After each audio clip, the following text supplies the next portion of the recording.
Hey everyone, so today I'm doing a first look video. What is that? Well, I can't do a book review because I haven't read this book yet.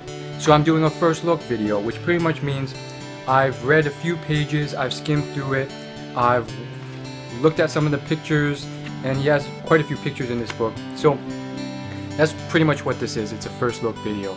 So who is this man and what is this book about? Well, this book was released a couple months ago, and it is by a man who is very well known on YouTube. His name is Joey Graceffa.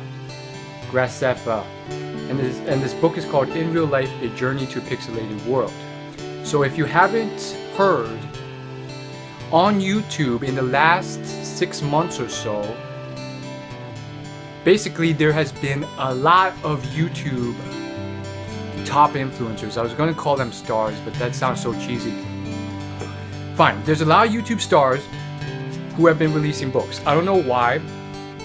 Perhaps a publishing company got the smart idea and asked them all at once. So we're talking some of the most successful YouTubers, including PewDiePie, who has 37 million subscribers right now, and a lot of others. They have released books, or their books are on pre-order. So I think that's very fascinating, and they're doing well. I'm telling you, these are on bestseller lists, and I checked this out at the library, and guess what? They had already bought like 5 copies, and I had to wait on hold for this. It wasn't a big on hold. It was like there's 2 or 3 people in front of me. But the point being, I just find that very fascinating. And I recently heard somewhere that for books these days, and where I heard it was from this podcast called the Smart Passive Income Podcast, but this was from a person who sold books, and he said that a lot of books these days, whether or not they get on the bestseller list, is more a matter of, well, can you stir up enough buzz, and do you have an email list or following large enough to go buy your books? And I don't think it's completely true. I do think that if a book is really, really good, it will be found out over time. Usually, if there's enough copies floating around. Sometimes it may be after you die before it actually takes off. That's happened a few times to some classic books. Obviously, this book is selling very, very well. He has like 4 million subscribers on YouTube, and it's on the bestseller list. So something's going right here. On the flip side, you know, I'm sure that I've seen some comments, not a lot, but you know, obviously there's going to be haters who say, oh, all these books are only selling really fast because they have that strong following. Well, again, I do think there's a bit of loyalty, customer loyalty, trust, customers wanting to give back, customers interested, whatever it is that have brought people to want to buy this. So, you know, at the end of the day, there's going to be people complaining or hating because the quality of these books may not be up to par. But again, quality is so, I would say it's opinionated and subjective to a certain extent. One thing is YouTube value quality. It's not always production value. It's not always how much information you're giving. I was actually watching this video on YouTube, and it was by another very successful YouTuber, and he was talking about how he got successful on YouTube, and he gave a few tips. And he said one thing was that you can have the most amazing content, you can be talking about the meaning of life or some revolutionary new science, but you can easily get no views on the video. And he said there is a certain level of understanding behind the mechanics of YouTube, for sure. And he says that he's still learning the process, but he's getting there. And I find that interesting. A lot of the most successful people will tell you that they are still learning to this day. Anyhow, let's get on to this book. That was a huge rant. So, if you haven't already realized, I picked up this book partially because I wanted to see if I can gain any YouTube advice from it. And I actually did this with another book. This one was by Zoella. And Zoella, she is a very well-known YouTuber. She has like 10 million subscribers. And she's a fashion blogger, fashion designer. She's like at the top right now. And she's doing very well on YouTube. And she puts in a lot of time into editing and production in her videos. Not something I would really be interested in doing. However, her book is selling like pancakes too, and they're just printing them. I saw like the footage of like the factory that was printing them. It's pretty cool. And for her book, it was also selling like wildfire, and I picked it up at the library. And that also had like, the library had already bought like 5 copies. And that one, unfortunately, it was a fiction book. So I didn't do a video about it, and I didn't read it. I tried to, but it was really just a complete book about fiction. It was a story about a girl and her journey in like a city or something like that. It was complete fiction. So there really wasn't like I expected. This one is more so how I expected it. There's a lot of historical information in this. It's basically a lot of information about his life, him growing up, his parents, his family, and so forth.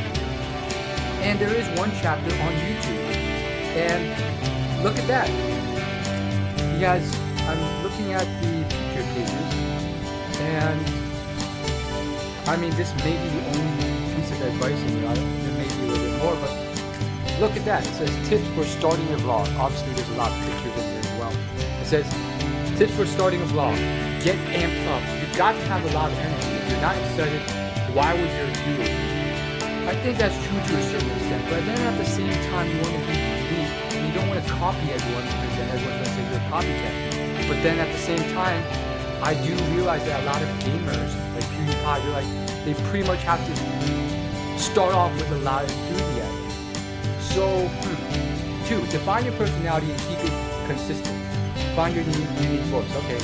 Make daily things like going to the grocery store way more thrilling than they actually are.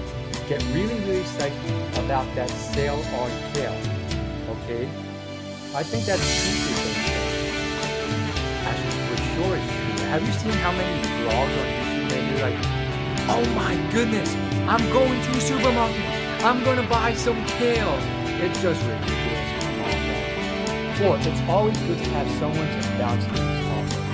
Enlist a friend, family member, or a cute pet for you to interact with. Okay? 5, come up with something that no one else has ever done before that will make you stand out.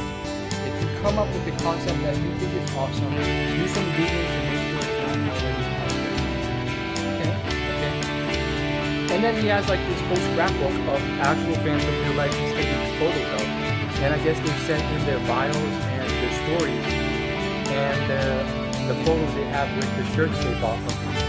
And yeah, you can kind of see them and their devotion to this man. So I think that's pretty cool actually. I mean, he's definitely a bit of an inspiration. He actually has this whole chapter on YouTube, and I took a glance at it. It seems to be how he got into YouTube. So I'm hoping to maybe gain something and learn something about him. I looked through a lot of his pictures and I read a bit of the content.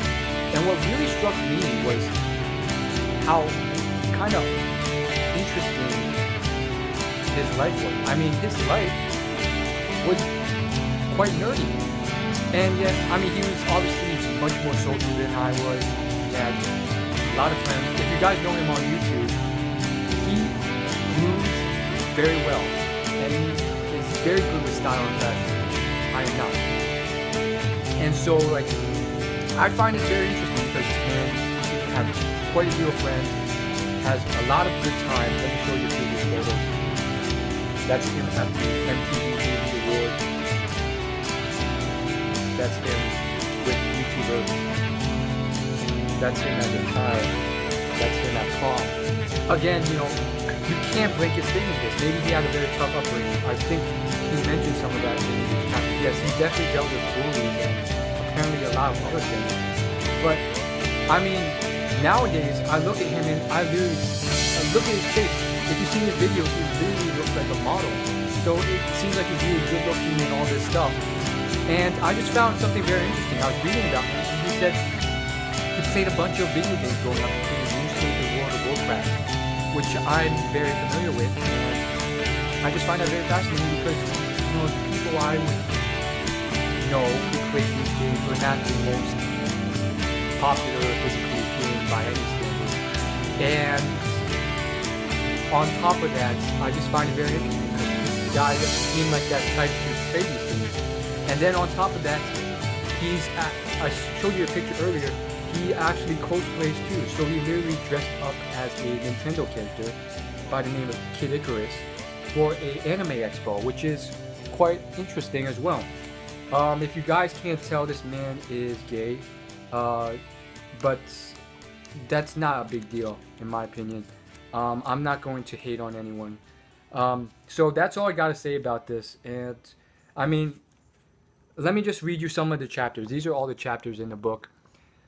Josephina, the friendly dunce, my hero, warrior mother, my first girlfriend and other disasters, YouTube calling, California, here we come, La La Land, breaking out, surprise, dating and rejection, long distance, Prince heartbreak, looking forward, bye. And so, I mean, it's interesting. I'm sure there's going to be haters. I'm sure someone's going to say how pretentious of it for this man and other people on YouTube to write autobiographies about themselves when they're only in their 20s and they haven't experienced life, and how dare they have the nerve to give out advice. So, I mean, I'm not one to judge or say anything. I really haven't read this book. Who knows if he's actually giving advice? A lot of it just seems to be about him and his story. And I just think it's very interesting. You know, this man definitely seemed to have a full life. He played video games. He did a lot of fun things. And now he's managed to make a YouTube career out of it. And he seems to have always had fun in his life. But that may not be true. Apparently he had a lot of bullying and hard times with bullies. And self-doubt and acceptance and so forth. So, again, I just think it's pretty cool. Like, nowadays, a person can go out there and go to school and then, you know, do what they want. And obviously, you know, I'm not gonna lie, I'm trying not to be, but I'm a little bit jealous. But again, it's a great possibility, it's a great story, and there's, you know, he's obviously a bit of an anomaly. I mean, but at the same time, it gives us hope. It shows us it's possible. 4 million subscribers strong. I think it's closing in on 5 million now, and that's what I gotta say. I mean, this man, apparently, he went from growing his YouTube to forming his own Kickstarter for a supernatural series, to starring in The Amazing Race on CBS, and moving to LA to pursue a career in entertainment. And, oh yes, the publisher is Simon & Schuster, which is like the publisher. I mean, like, all my audiobooks, most of them say Simon & Schuster. So that's all I gotta say. I mean, it's a fascinating story, and I will see you later. Peace.